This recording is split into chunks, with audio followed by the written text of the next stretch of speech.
For the last 20 minutes, I'd forgotten to hit the go live button on my podcast.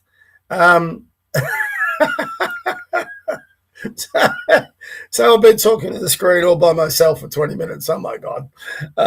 What an idiot. Anyway, this is what happens when you get up first in the morning. So we got to start again. I've had a pre-run into it. So anyway, let's give you a look at the map from first. Welcome to the Eureka Conservative Daily from me and my co-host here, JJ. He's been up and about. You're a good boy, aren't you? Yes. He likes to come over and say hello before getting onto his couch. And that's his contribution, isn't it, mate? Might hear him going downstairs every now and again if he thinks there's something suspicious down there. So welcome to the Eureka Conservative Daily, a very belated welcome. I'm so sorry. I was on at 9, but only to myself. Give you a quick look at the weather. Again, it's another pretty good Melbourne day. A bit of cloud, overcast, cold, flat bay, barely any wind. Nice day for Melbourne in the middle of winter. We need the rain. We need 2 weeks of drenching rain, maybe 3. I don't know whether they're going to get it. I was reading yesterday that we're going to be suffering an El Nino effect, which is a perfectly natural effect in the weather conditions. No doubt the extremists on the climate side will be pounding about climate change and how we need to change, and this is proof and blah, blah, blah. Bullshit.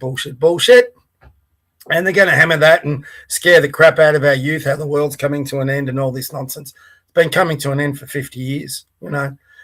World's not coming to again. It's much more powerful than any climate extremist, any socialist or anyone with a political ideology going far left, which seems to be the ones that are all banging on about the energy industry. So anyway, I'll get into that in a minute. I've got to get into my Bible read, my pushback against Islamophobia that Albo seems so concerned about for God knows what reason. What are we up to? The 6th of August? August 6th. Job 38, 1 through 15. So we're very much into the Old Testament at the moment. The Lord answers Job. In this passage, the Lord speaks to Job using creation as the demonstration of his greatness, the Almighty God. Then out of the storm, the Lord spoke to Job. The Lord, who are you to question my wisdom with your ignorant, empty words? Stand up like a man and answer the questions I ask you. Were you there when I made the world? If you know so much, tell me about it. Who decided how large it would be? Who stretched the measuring line over it? Do you know all the answers? What holds up the pillars that support the earth? Who laid the cornerstone of the world? In the dawn of that day, the stars sang together and the heavenly beings shouted for joy. Who closed the gates to hold back the sea when it burst from the womb of the earth? It was I who covered the sea with clouds and wrapped it in darkness. I marked the boundary for the sea. I kept it behind bolted gates. I told it so far and no further. Here your powerful waves must stop. Job, have you ever in all your life commanded a day to dawn? Have you ordered the dawn to seize the earth and shake the wicked from their hiding places? Daylight makes the hills and valleys stand out like the folds of a garment, clear as the imprint of a seal on clay. The light of day is too bright for the wicked and restrains them from deeds of violence. I'm not so sure about that anymore. The wicked seem to come out day or night with their violence crap, and away they go. So that's our passage. Interesting. That's all. I always find it interesting, whether you agree or not. Some people will just say, oh, that's just a load of garbage, all that. Well, like you said to Job, were you there? I wasn't. I wasn't here on the day of creation, so I'm a Christian. I believe in Christ. That means I believe in the New Testament, the Old Testament, because he did. So, yeah, I believe God the Father. A bird sitting on my antenna. This is what I was saying yesterday. There's part of creation. These birds that fly around and have their lives. Actually, sadly, I had to deal with a bird last night. As you would know, I'm a basketball coach, and I was locking it up, locking the gym up. And in the gym we've got, sometimes birds from time to time can sneak in. It's a school gym. And once they get inside a gym, it's so hard for them to get out because they can see through the windows. They see outside and they keep trying to see if they can find a gap through the windows, but they can't get out. So you've got to, what I do is I leave the doors open, find some breadcrumbs, put them there, and eventually the bird goes to the breadcrumbs and they're right in front of an open door and they get out. It's actually pretty straightforward and it works. It does take some time because normally the gyms are full of kids bouncing basketballs, so naturally the birds are a bit nervous about it all.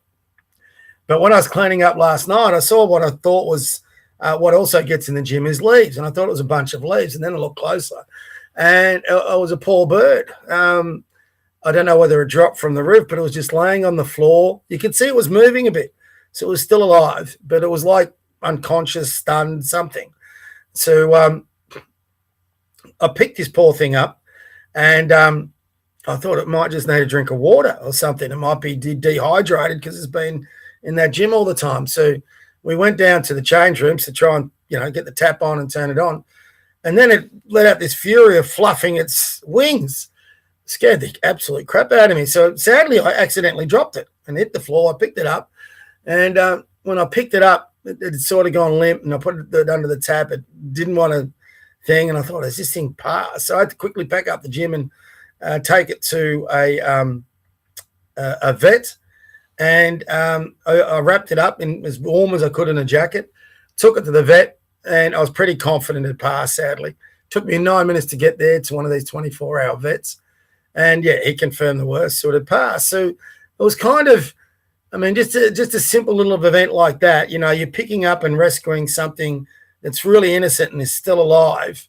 And, in my arms, in my hands, it passed away. And it just reinforced to me how, what's the word? I'm trying to think. I was going to say gentle. It's not gentle. I'll think of the word later on. But how precious our life is. It can be there one moment and gone the next. After I dropped it off the vet and he said it was died, it sort of hits you a little bit. It's like having a pet. Like when I lost my last dog, I was just, and no doubt when I lose this one, if I last longer than him, I'll be devastated. I was devastated when I lost my last dog. I've had 3, I've lost 2, and it's like losing a child when you lose your pet. It very much is. Which everyone says you can't think like that. Dogs aren't humans. Dogs are your family. There is an important part of your family as a child, and when you lose them, yes, it is a big impact. And I think only dog owners or even pet owners would understand that. If you've never owned a pet, and sadly, I talk to a lot of kids and their parents won't let them have a pet. Kind of bizarre. I think growing up, every kid should have the love of a pet in their life, and then they might respect life a little bit more. When you love something, like I can't stand.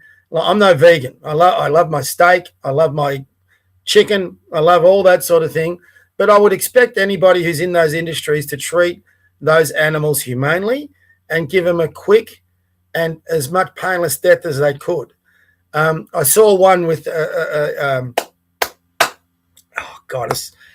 it's a slaughterhouse, whatever they call it, a butchery with some pigs, and they're going down a thing and they got these buttons and they zapped their heads and knocked them out before they slaughtered them. I don't mind that because the pig's not going to feel any pain. And yeah, it can be a bit cold, but you're looking at the size of the pig. It's led a pretty good life. So I'm okay with that sort of death that services us humans. What I'm not okay is I'm not okay with kosher slaughter, where the Jews and the Muslims have got to face a cow or a pig or a lamb and they slash its throat and they've got to bleed it out facing the way. That's just barbaric. Sorry. That's an old barbaric thing. We don't need to do that in these modern times. And any whether you're working in the dairy industry or whatever, just treat those animals with respect. So anyway, I was holding this bird. It was alive when I first held it. By the time I'd got it to the vet, it was dead. The vet confirmed that. And all I could think in my head, that poor old bird probably just flew into that gym earlier that day or maybe the day before, and they fly up on the roof and go back and forth. So it's just a longer story coming towards this. It's got a meaning behind it. And just gradually it just lost, it became dehydrated or got stressed out or whatever, and birds' hearts sort of can't handle that. You got to get them out quickly. And yeah, it just collapsed from the roof. I had a bit of a guilt trip going, and it was all over a bloody bird. And I just thought, well, what if I'd seen it earlier? What if I could get it to the vet earlier? Could we have saved it? Probably a short answer to that is no. It was on death's door when I think I found it. But, that bird not long before that would have been just like that bird on my antenna. And he's over on someone else's antenna now, having a field day, looking out over the skies, trying to pick his next meal. I'm just taking things in. One of God's creatures, one of God's creations. We can't explain it. A lot of creation we can't explain, just like in that passage there, you can't explain it, but we can respect it. And even the most rabid atheist can't explain a lot of creation. So I'm happy to take the Bible, and I'm happy to wait for my time to come. And when my time comes, hopefully I get through those pearly gates, and hopefully I get an explanation, which is apparently what happens, and everything makes sense. You know what happens in this world, and away you go. So that's my attitude to it. We can't explain everything. We shouldn't try. We should just accept a lot of what we see. And if you read the New Testament, if you're an atheist out there, or you're wondering about your Christianity, my recommendation is to do what I did. I went straight to the New Testament, and for me, that just resonated. Everything in there, for me, just made life make so much sense. I was nodding my head. Everything Jesus spoke about and taught, I'm reading it and I'm nodding my head, and I was in like a conversation. And that's why I read that passage out each day. The New Testament, which is what you get taught a lot because it's the start, especially at primary school. The Old Testament. There's a lot of stories in there that make no. New Testament, because we didn't really go, I don't think through the Catholic education system they go through the New Testament as much as they should as compared to the Old Testament. I do think they push that Old Testament too much. And I've been in the school system since 1980, so I wouldn't know nowadays. But it would be interesting to see what their curriculum's like, how much they teach, what they teach. But it is also up to, like I had with my mum, parents to teach, parents to take the kids to church, explain the reasons, have the debates, have the discussions, which we will have here.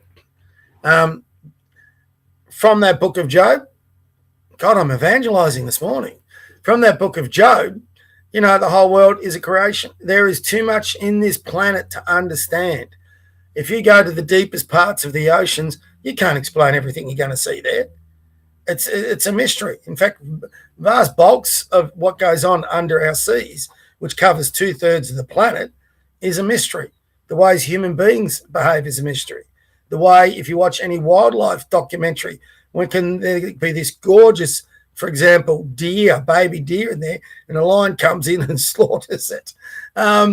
If you watch that, it's heartbreaking, but the strongest survive. That's the way it happens. And God's created all that. Can we explain all that? No.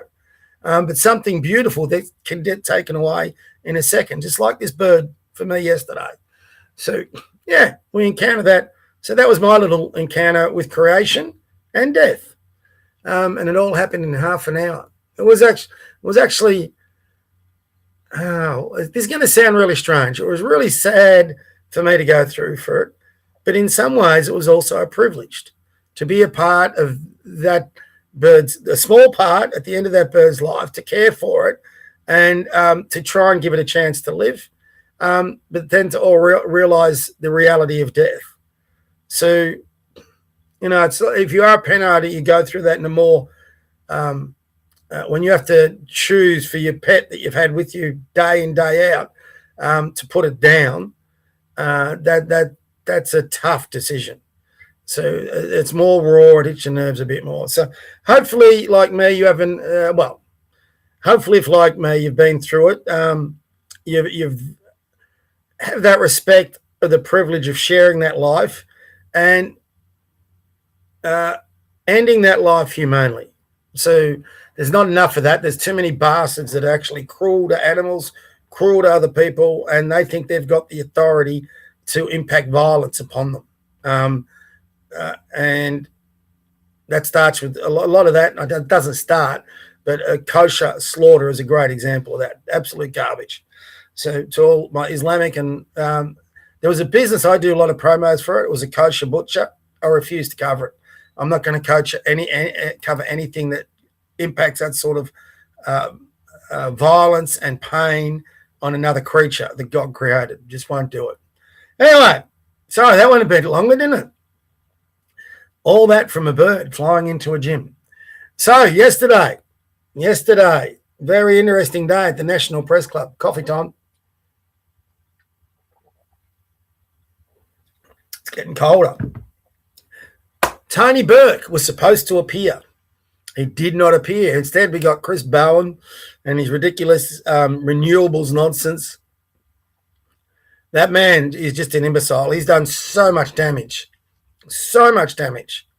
This net zero nonsense. I mean, back before Kevin Rudd, we had a country that had a good coal energy industry. Our fossil fuels were powering our cars, our industry, still are. I mean, everyone in the renewables things will bang their chest about wind turbines. Look at what goes into making wind turbines. You're not solving the climate crisis, the emissions. You're just sending them to another part of the world, you idiots. China, India, Russia, they don't care about the emissions. They will happily take our coal, burn it, use fossil fuels to build the wind turbines, to send them back here. Look into what goes in to making and maintaining one wind turbine, then multiply it by the hundreds of thousands across the continent, and you realize it's a fantasy. The emperor's wearing no clothes. We're not reducing emissions, we're increasing them. All for what? Much larger power bills. The fact that a lot of people can now and go around with their little woke electric vehicle and say, look at me, look at what I'm doing for the environment. You're actually not doing much for the environment at all. How'd they make those cars? How do you power those cars? I can tell you now, when you plug in your car for power, that power is not coming from wind turbines, it's coming from fossil fuels. Those charging machines, what do you think they were made out of? Fossil fuels. Go through a whole bunch of things with this stuff. And, most everyday Australians can't afford an electric vehicle, a brand new one. You're looking at between 70 and 150 grand. Who's got that sort of money lying around if you're an everyday Aussie? If you're a well-to-do Aussie, well, okay, good on you. But guess what? You're still not doing much for the environment. You're not doing much about emissions.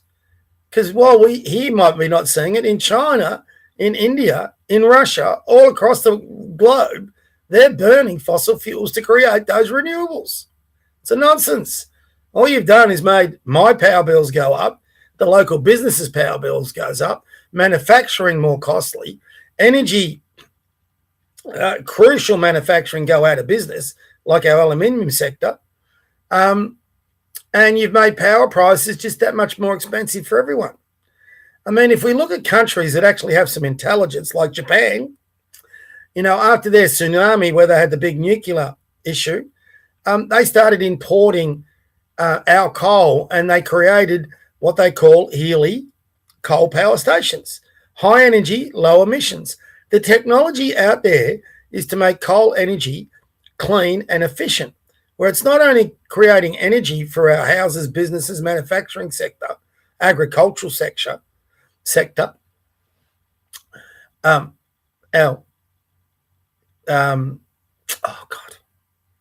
our commerce sector, for our ships and whatever that export our goods. That drives all of that, our fossil fuel industry.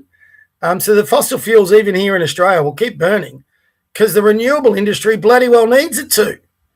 So it's all a con. The whole thing is a con. It's just lining the pockets of other people's money.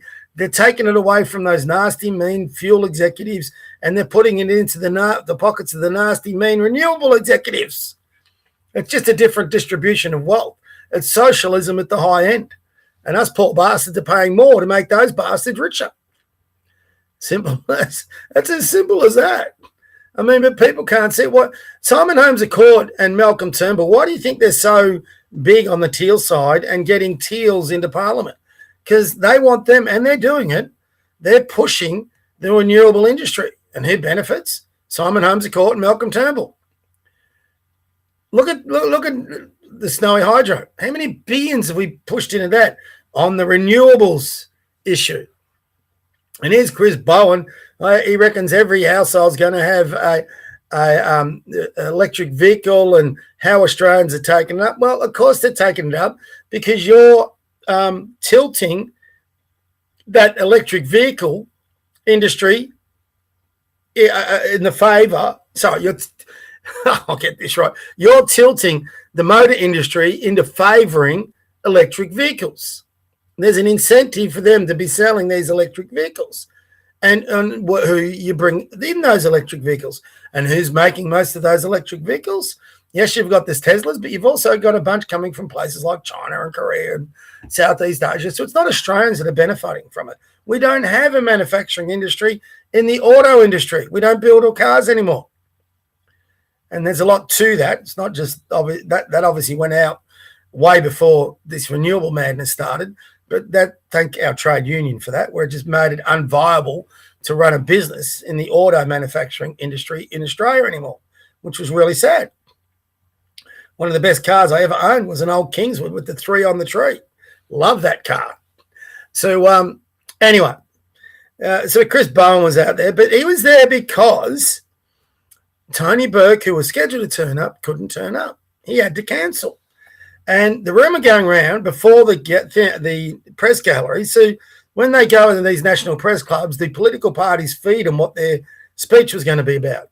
Now, the media was saying yesterday, this is not any rumour, this is from mainstream media, that the subject was about addressing mass immigration. And they believe that there was a big announcement going to be made to counter Pauline Hanson and One Nation. Because if you can take immigration off the table as a political issue, you would negate a lot of Pauline Hanson and One Nation's attack on you. In fact, you'd have plenty of time to say, well, that's just a nonsense. And if you could prove it to the Australian public, they probably would come back to you. It would be a smart political strategy. Now, I don't want them to win, but it would be a smart political strategy.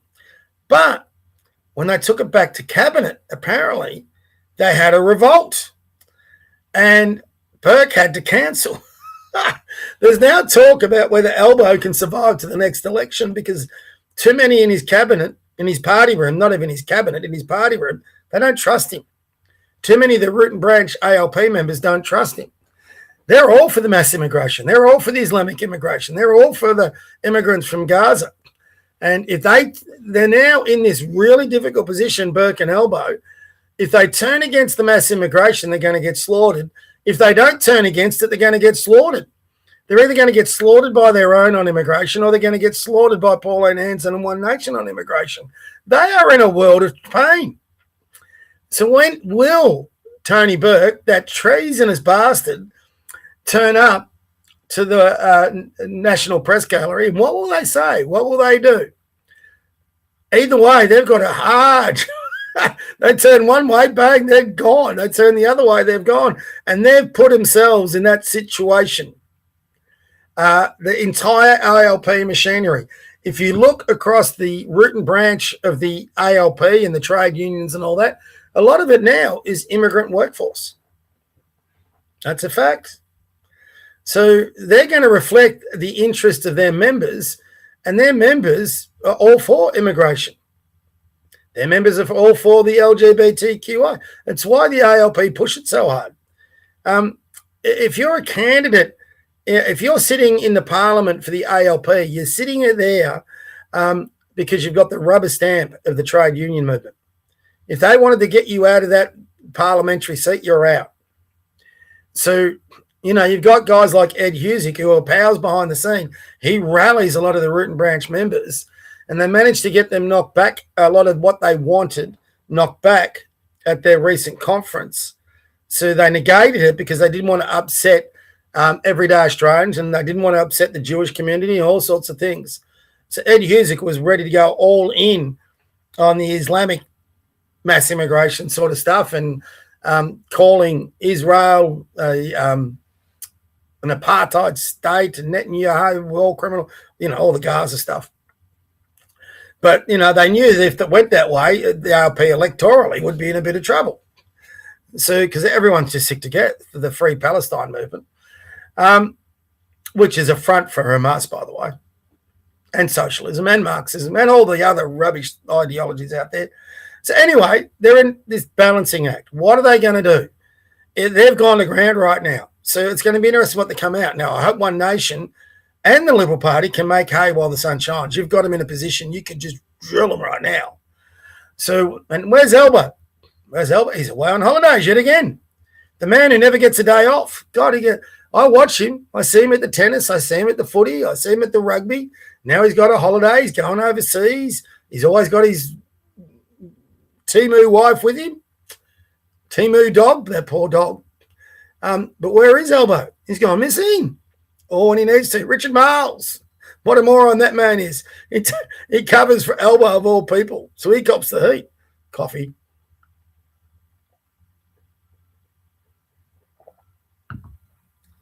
So federally, forget the state election. Federally, things are going to get very interesting very quickly, I think. And if they don't do something about mass immigration, they're in a bit of trouble. They're in a lot of trouble.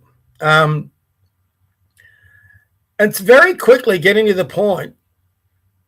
Now, I would hope that One Nation could win government, which makes Pauline Hanson potentially our Prime Minister.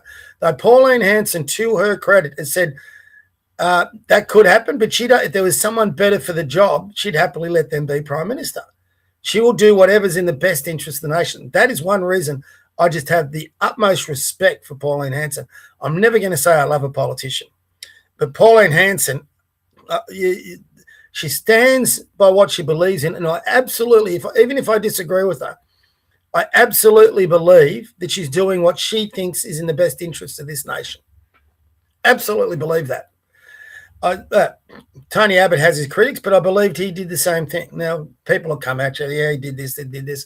You're never going to fully support anything everyone does. So, for example, Pauline, I don't support the fact that she's got Avi and Rebel News attached to her hip. I think that's a silly strategy. But when you put her up, I think Angus Taylor, I think he's got a very difficult job if you're being fair, and a lot of people don't want to be fair. Angus Taylor has two parties with two vastly different factions. The moderates aren't the small L liberals. The moderates are dickheads. And then you've got the conservatives in his ranks.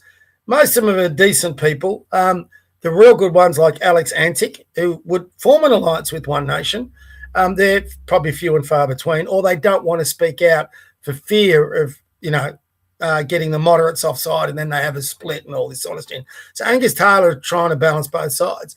But he said enough good things, if you're listening, but most people aren't, that says, actually, this guy could be a good leader.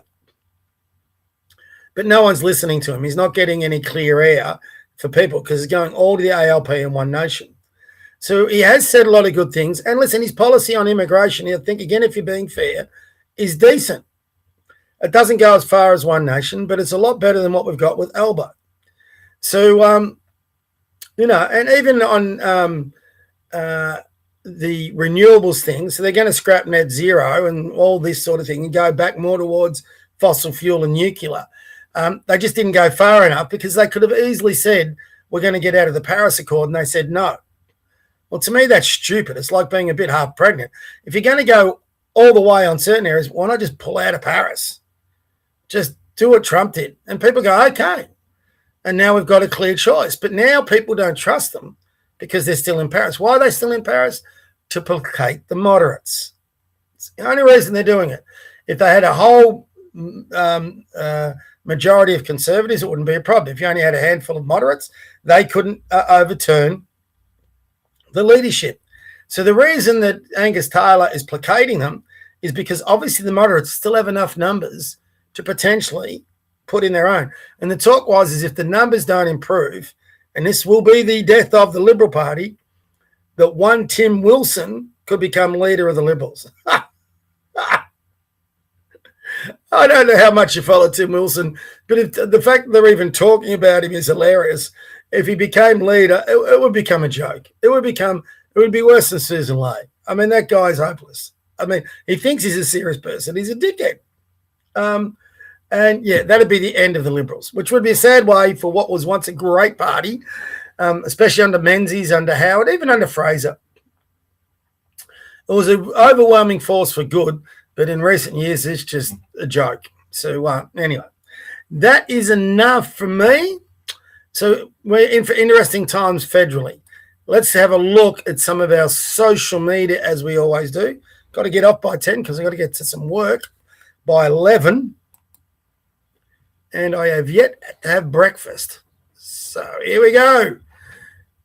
I don't know. Bookmarks will go. Terrifying. In the middle of Dearborn, Michigan, an entire crowd of Hezbollah, Hamas, and Iran regime supporters chanted "Death to America." Dearborn overwhelmingly voted for Abdul al-Sayed. Remember what I was talking about? How these guys will start promoting. Let's have a listen to what the Muslim Islamic diaspora in Dearborn, Michigan has to say. We've been asked in the past, why are our protests on the International Day of Quds, why are they so anti-America? Why don't we just focus more on Israel and not talk so much about America? Gaza has shown the entire world why these protests are so anti-America. Because it's the United States government that provides the funds for all of the atrocities that we just heard about. And this is why Imam Khomeini, who declared the International Day of Quds, this is why he would say to pour all of your chants and all of your shouts upon the head of America.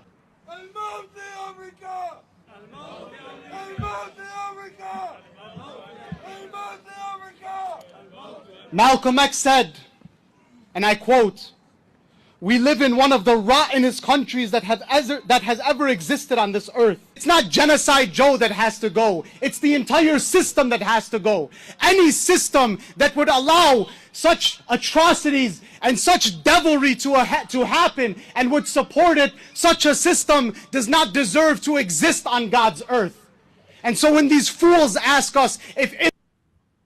Which God's earth? Your God's earth or my God's earth? This is Israel insane. has the right to exist. The chant "Death to Israel" has become the most logical chant shouted across the world today.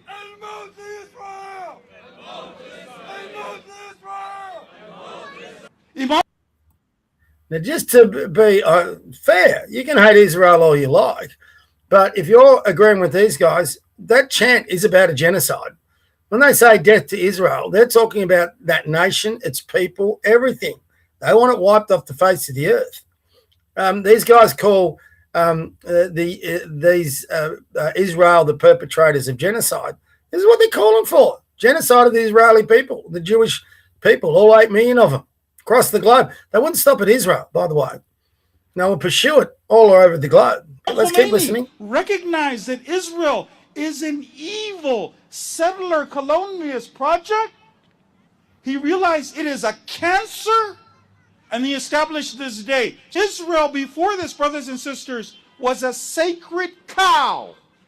Nobody could criticize Israel. Everybody was terrified of being anti-Semitic. Everybody was afraid of them. But now, the people of conscience very openly will criticize Israel. They recognize Israel for what it is. Israel is ISIS. They are Nazis. They are fascists. They are racist. The people of the world now. If you want to look into the worst of the Islamic ideology, everything that he just claimed Israel were, that's what the worst Islamic states are. Crazy. Know this.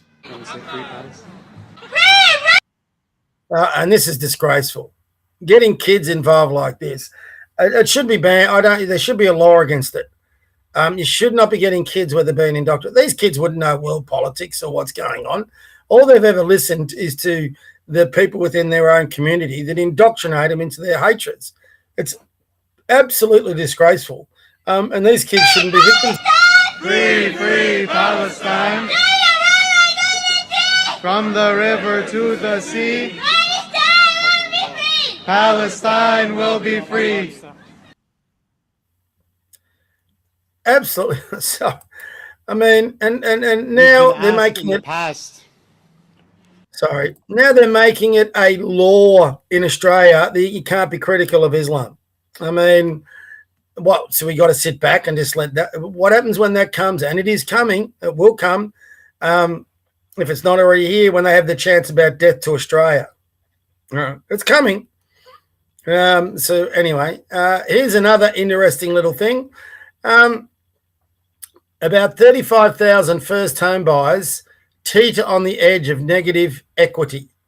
So that's where your house that you might have bought is dropping in price and it's not worth what you bought it. It's like when you buy a car.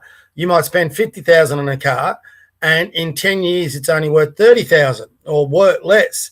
It's a negative equity, okay? Has more than 200 billion.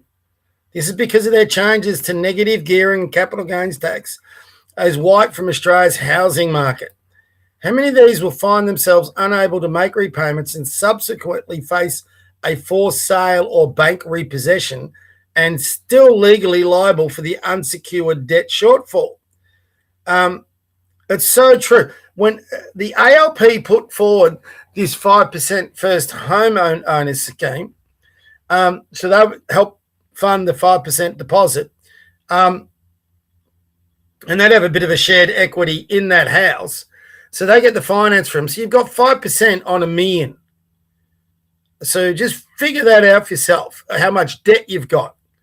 Now, you might have bought a property for, say, $1 million. Well, it's dropped substantially since then. That property that's worth $1 million might be now worth $950,000. So you've lost 50 grand straight away, but you've already paid $1 million. You already owe $1 million.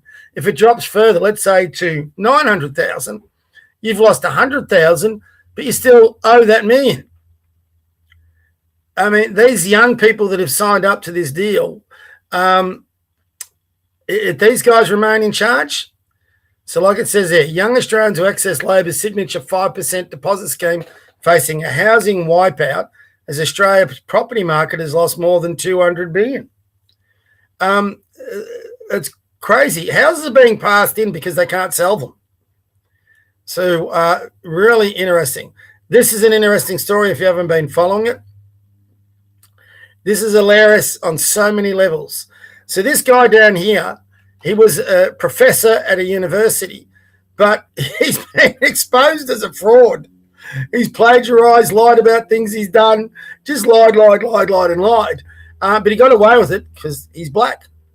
You know, so the universities have got to have a person to put out there that presents their wokeness and how well they are going and how they've got diversity in their universities, and especially not just with their students, but with their staff. So they've been caught out at Oxford. And as this guy said, this is hilarious on so many levels. They desperately wanted a hero for their fantasy inclusion narrative. And by God, he gave them one. I don't really blame him. He's a chancer, a con man, a charlatan. I even have a degree of begrudging admiration for him. Why wouldn't he take them?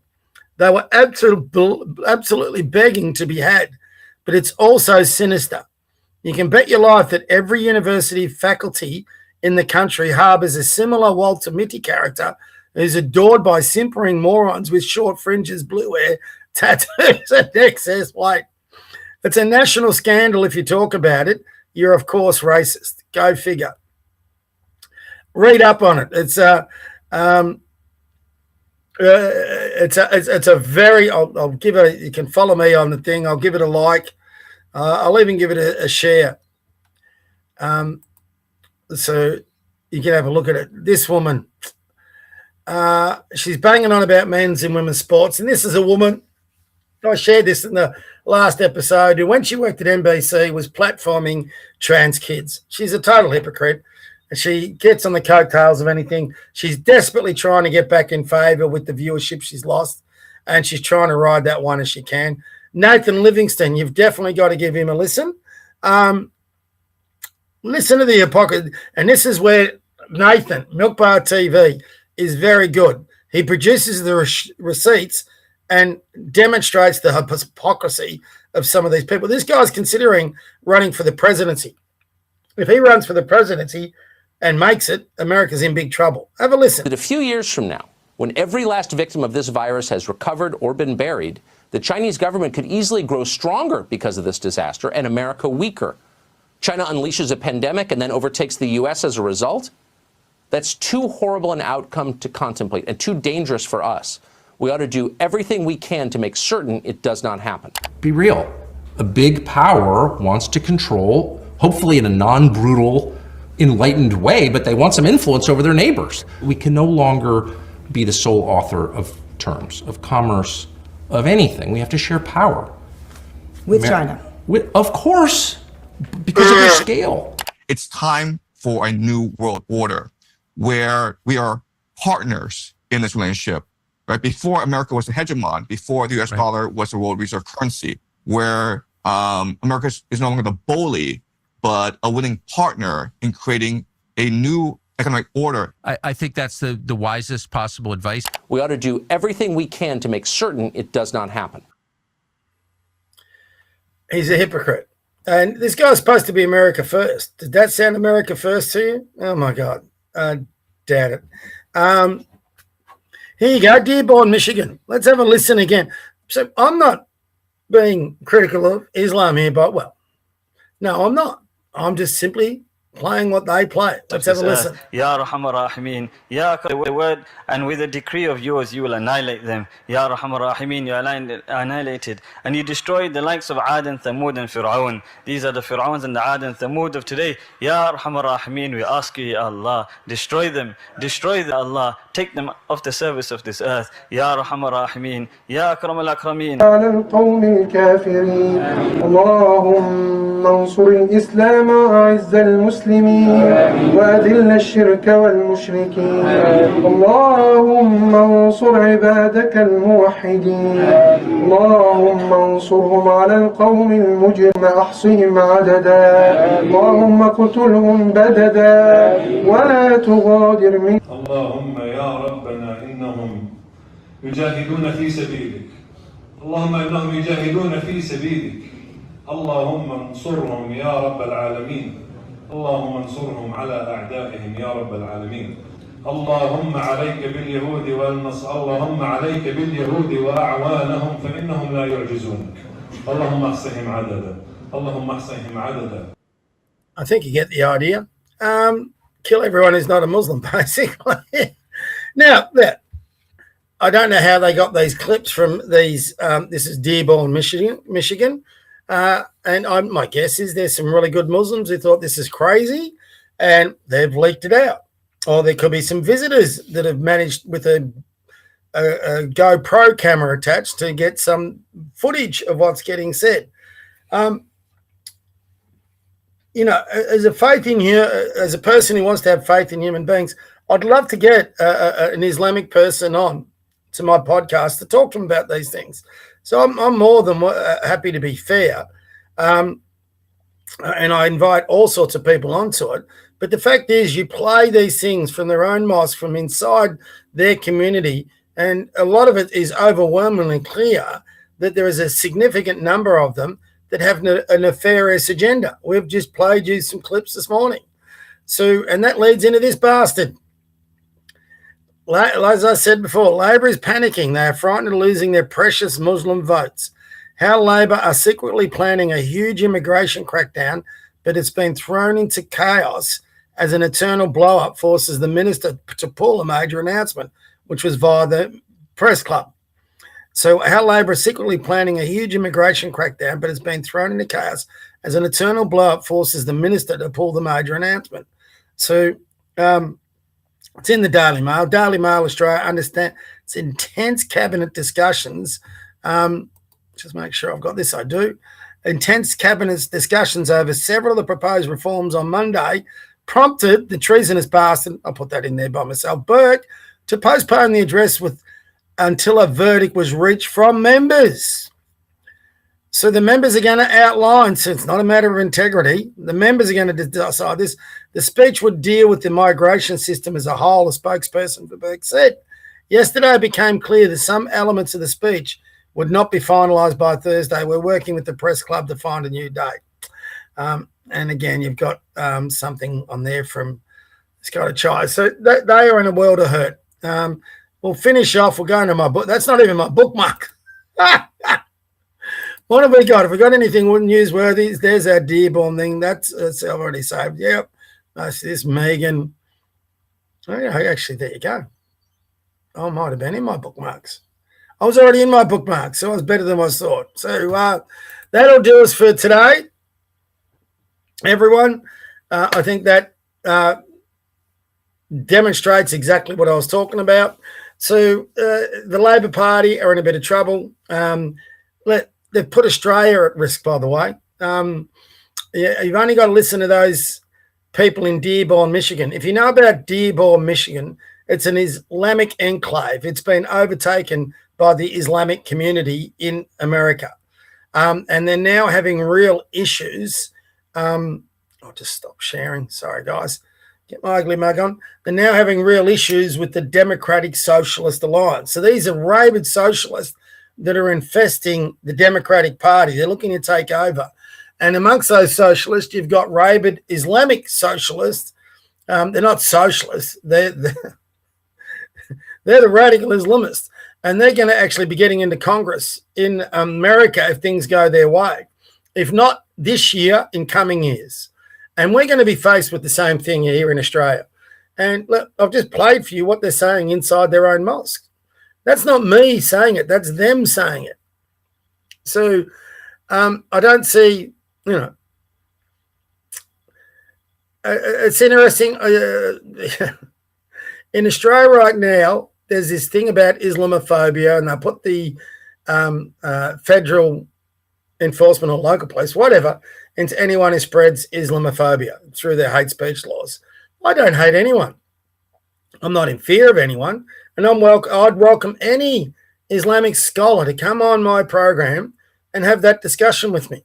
So I'm not Islamophobic in any way, shape or form. Explain those scenes we see from inside those mosques where they're wishing to wipe out all Jews, all Christians, changing countries, changing our way of life. I'd love for you to come on this program and explain it. If you're an ordinary Islamic person and Muslim, and you would like to come onto my program and let's have the discussion. I've got no issue with that. So I'm going to be reaching out in the coming weeks to some political parties, but after that, once it settles down after November, I'll be happily to reach out to some Islamic people, officers, whatever, and see if we can't get somebody who'll come on the podcast. I mean, through dialogue, discussion, and debate, we can find out. And this is between everyday Australians, not through influencers or celebrities.